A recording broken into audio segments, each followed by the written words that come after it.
सुबह के 7 बजे हैं। एक आदमी 21 दिन से भूखा है। पानी नमक बस इतना ही उसके अंदर है। और अचानक सैकड़ों पुलिस वाले, वैसे पुलिस वाला बोलना भी गलत है क्योंकि उनकी ड्रेस से नहीं लगता कि वह पुलिस वाले थे।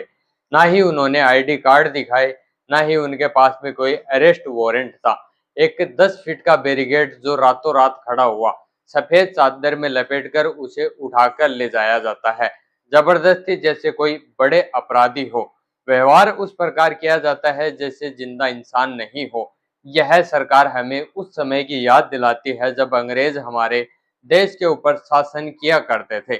आपने सुना होगा कि अंग्रेजों से जब भी सवाल पूछा जाता था तब वह उसका जवाब नहीं, तानाशाही करते थे, यानी मारते पीटते अपना बल दिखाते थे।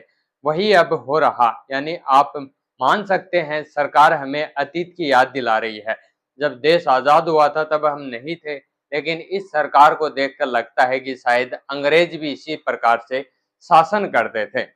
आपको बता दूं, यह जगह जंतर मंतर वही जगह है जहां दशकों से लोग गांधीवादी तरीके से बिना पत्थर, बिना नारेबाजी की हिंसा, सिर्फ अपनी आवाज से लड़ते आए हैं। और आज उस आवाज को चुप कराने के लिए तानाशाही सरकार, जो जवाब नहीं दे सकती, जो जनता के सवालों का सामना नहीं कर सकती, वह पूरा पुलिस बल उतार दिया गया। सवाल ये नहीं है कि क्या हुआ, सवाल ये है क्यों हुआ और इस वक्त क्यों हुआ। मैं बताता हूँ पूरी कहानी। सोनम वांगचुक, यह नाम सुनते ही बहुत से लोगों के दिमाग में 3 इडियट्स आती है, और उस फिल्म का वह किरदार फुनसुक वांगडू जो इस व्यक्ति से प्रेरित था। लेकिन आपको बता दूं कि हकीकत में सोनम वांगचुक फिल्म का किरदार नहीं, यह वह आदमी है जो हर बार सत्ता से सीधे टकराने की हिम्मत रखता है। 28 जून को उसने जंतर मंतर पर बैठकर ऐलान किया, जब तक जवाब नहीं मिलेगा अन्न का एक दाना नहीं खाऊंगा। मांगे सिर्फ छोटी छोटी थी। एक छोटे से नेता जो कि शिक्षा मंत्री धर्मेंद्र प्रधान है, उसके इस्तीफे की मांग, और नीट यूजी पेपर लीक जैसे कांड दोबारा ना हो, इसके लिए ठोस सुधार हो। आपको बता दूं कि धर्मेंद्र प्रधान को इतने बड़े नेता भी नहीं है कि अगर वह इस्तीफा दे देते तो भाजपा की सरकार गिर जाती। और इससे यह भी साबित होता है कि सरकार शायद शिक्षा के क्षेत्र में बदलाव करना ही नहीं चाहती।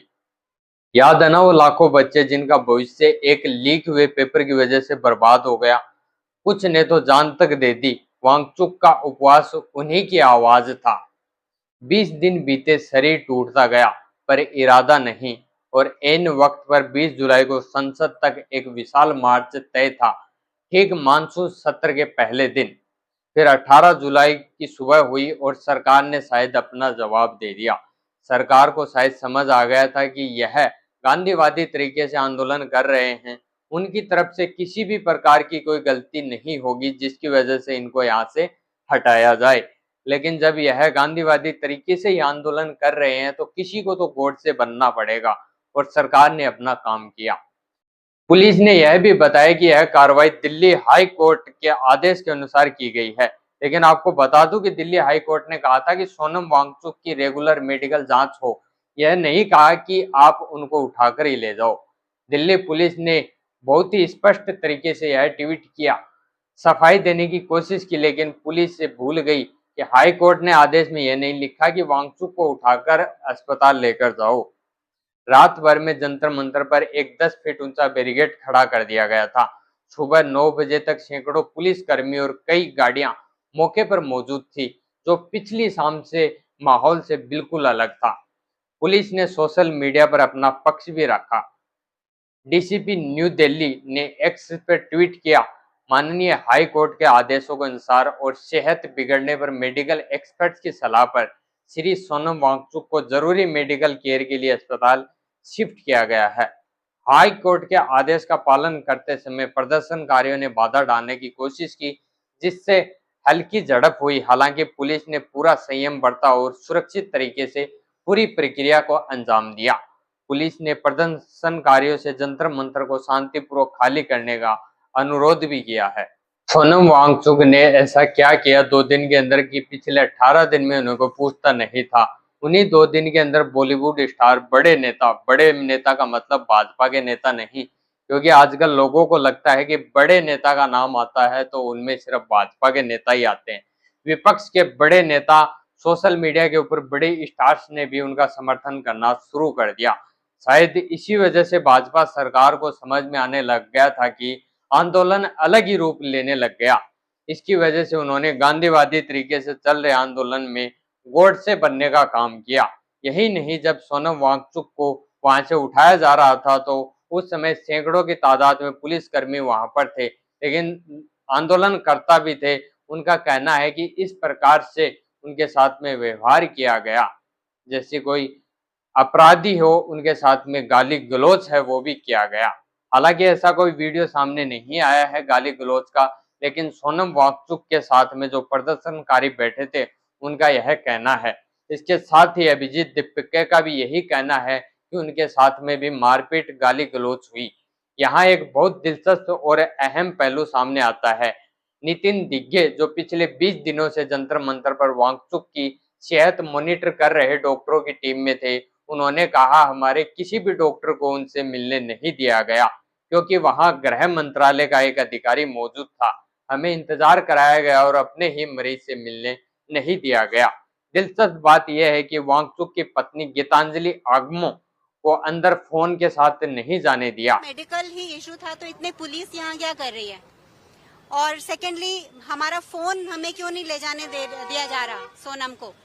तो ये जैसे सफदरजंग हॉस्पिटल नहीं है, जैसे सफदरजंग प्रिजन है, ऐसा लग रहा है। क्यों सरकार को डर है कि कहीं सोनम वांगचुक वीडियो क्लिप जारी न कर दे।